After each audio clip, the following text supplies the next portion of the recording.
Bonjour à tous et bienvenue sur la chaîne d'Edephone. Aujourd'hui, nous allons effectuer le remplacement de la vitre uniquement sur le Samsung Galaxy S8 Plus. Alors, c'est une vidéo assez inédite en France. Le remplacement de la vitre uniquement sur un bloc Samsung à partir de l'écran Samsung S7 Edge. Donc, dans notre cas, on peut apercevoir que notre écran est légèrement rosâtre, mais notre tactile fonctionne très bien. On va donc effectuer le remplacement de la vitre uniquement. On va pour ça se munir de notre nouvelle vitre que l'on va vous présenter. Alors voici notre nouvelle vitre S8 Plus directement équipée de notre feuille de colle. Tout ça, on va donc assembler le tout directement. Mais avant d'effectuer cette opération, on va dissocier la carte mère de notre bloc complet afin de pouvoir retirer la vitre délicatement. On a maintenant notre bloc complet. On est maintenant prêt avec la carte mère de retirer. On va donc dissocier la vitre du LCD directement. Donc pour ça, pour pouvoir dissocier le tout, on va directement se munir d'un mini congélateur directement à moins 180 degrés. On va pouvoir dissocier la vitre du LCD. On va donc placer notre bloc directement face contre le LCD, directement sur notre mini congélo. Ensuite, laisser le tout pendant 33 minutes. Donc, on lance la petite minuterie. On va passer le tout en rapide. Une fois le temps écoulé, on va pouvoir dissocier la vitre du LCD délicatement. Donc, on peut apercevoir qu'elle est décollée. Et là, à l'aide de notre petite lame, on vient la retirer délicatement. Donc, voilà. Elle se retire sous l'effet du froid à moins 180 degrés. La vitre, elle se décolle toute seule. Voilà, on va laisser le tout redevenir en température ambiante. Vous voyez, on a de la givre sur le LCD. On va laisser le tout chauffer délicatement. On va ensuite repasser sur notre caméra. Alors là, on a notre bloc qui colle encore. On a la feuille d'origine encore dessus. On va juste effectuer un petit test et ensuite nettoyer la colle. Donc, on réinstalle notre carte mère. Ensuite, la batterie et on rallume notre téléphone. Donc voilà, notre téléphone se rallume bien. On a le logo qui apparaît, tout est nickel. Donc voici la nouvelle vitre que l'on va remplacer. On va donc effectuer un petit test, s'assurer qu'on n'ait aucune tâche et que le tactile fonctionne parfaitement. Donc voilà, on a toujours l'écran fantôme qu'on peut apercevoir en fond de l'écran, légèrement rosâtre. Donc on teste le tactile. Tout est nickel. On va donc maintenant pouvoir effectuer le nettoyage. Nettoyer toute la colle qui se situe sur le LCD. Et ensuite, réassembler notre vitre. Donc voilà.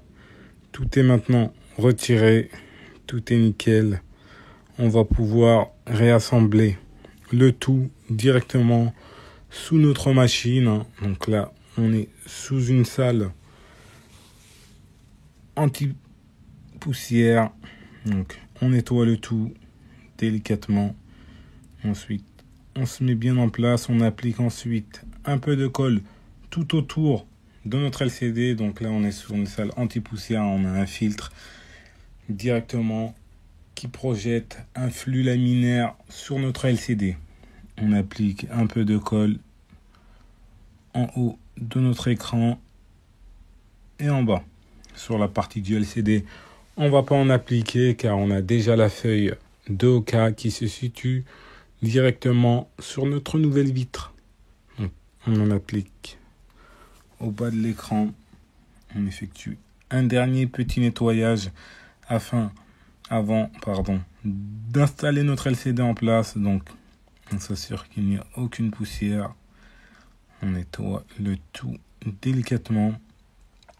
On place le tout dans le moule prévu. On insère une petite languette en plastique afin de surélever légèrement la vitre. Donc voilà, le tout fonctionne bien. on le calibre dans le moule afin de pouvoir assembler le tout délicatement.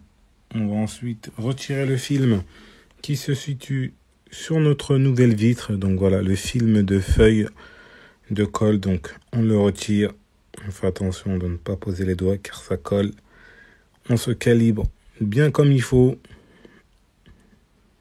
On est bien calibré. On va pouvoir assembler le tout sur notre grosse presse. Donc on applique le tout directement dans la presse. Et là, on va créer un sous-vide. Une fois notre sous-vide atteint, on va pouvoir assembler le tout délicatement. Donc voilà, automatiquement, ça va appliquer une pression. Donc là, vous allez voir la machine descendre délicatement. Donc voilà, la pression s'applique, une pression de 2 à 3 bars pendant quelques petites secondes. Et voilà, le tout est maintenant assemblé sous vide. On va pouvoir apercevoir qu'on a des petites bulles. Alors c'est des bulles, c'est pas des bulles d'air, il n'y a aucune air à l'intérieur.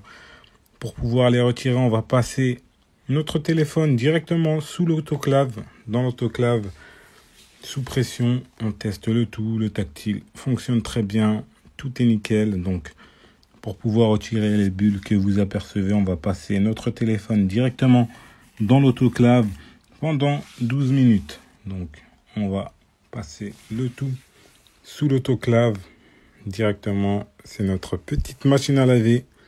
On place le tout à l'intérieur et on monte ensuite le tout sous pression pendant 12 minutes. Donc voilà, on monte le tout sous pression. On va chauffer le tout à 65 degrés pendant 12 minutes. On lance le tout. Voilà, on a la pression qui augmente à 3 bars. On va laisser le tout mijoter pendant 12 minutes. Nos 12 minutes sont maintenant atteintes. Voilà, la pression redescend et on va pouvoir effectuer notre petit test. Donc voilà. Donc si jamais vous avez la vitre de votre Samsung qui est brisée, n'importe quel des Samsung, n'hésitez pas à nous contacter, à vous rendre sur notre site internet où vous aurez tous les tarifs concernant le remplacement de l'écran complet ou de la vitre uniquement. Donc voilà. Une fois sorti de l'autoclave, on n'a aucune bulle. Toutes les bulles ont disparu. Et le tout est fonctionnel. Donc le tactile, on le réessaye. Voilà, tout est fonctionnel. Donc merci beaucoup. Si jamais cette vidéo vous a plu, n'hésitez pas à nous lâcher un like et à vous abonner à notre chaîne deadphone.fr. Merci à vous et à la prochaine pour de nouvelles vidéos.